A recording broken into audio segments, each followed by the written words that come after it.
Nĩ Githagathago kĩrĩa gĩcũngĩrĩirie mawoni ngũrani kuma kũrĩ amwe atongoria a thothaitĩ cia kahua thutha wao kuhingiririo nja wa mucemanio ũrĩa gũtabanagio nĩ minista wa urimi Peter Munya.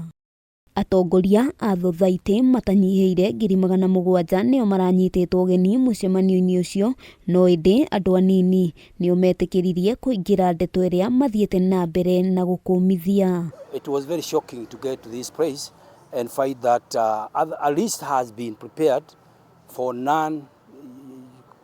for people we are not aware of. They could be farmers and whatever, but on our side, we don't mind about whomever else is there. We ourselves we fall under that category of coffee representation. And this is why we are here. We have been locked out because they say we have not been fighted.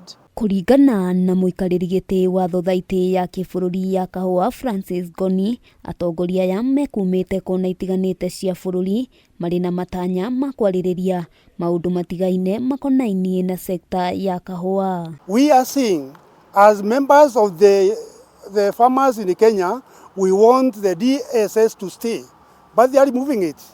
2, we want to see these people with the document they are discussing here now. It is not allowing the members to be able to sell their coffee without, say, paying one Kenya billion shillings.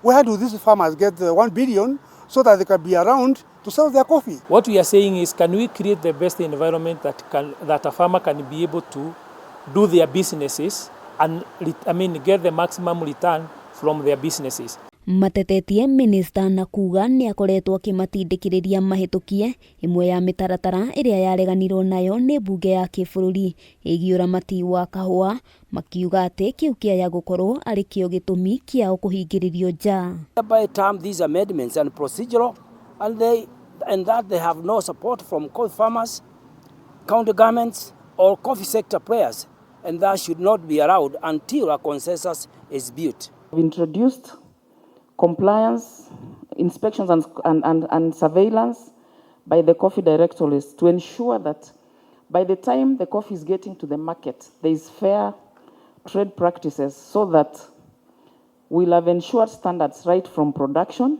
and this will also protect consumers. Kwa ihinda gũkoretwo na ngucanio gatagatĩ ka arĩmi a kahua, kamĩtĩ ya Senate ĩgiĩ ũrĩmi, minista wa ũrĩmi Peter Munya akorotererio nĩ kwaga gwĩkĩrĩra harĩ kwarahũra rũhonge rũrũ. To the regulations, but rather to focus on collaborating and fostering synergies with county governments and coffee sectors for smooth implementation. Kũringana na mũikarĩri gĩtĩ wa kamĩtĩ ya Senate ĩgiĩ ũrĩmi Nduiga, Munya ndakoretwo akĩrũmĩrĩra watho ũrĩa kwagĩrĩire, ũndũ ũrĩa waigĩtwo gũtwarana na kĩoneki kĩa Vision 2030.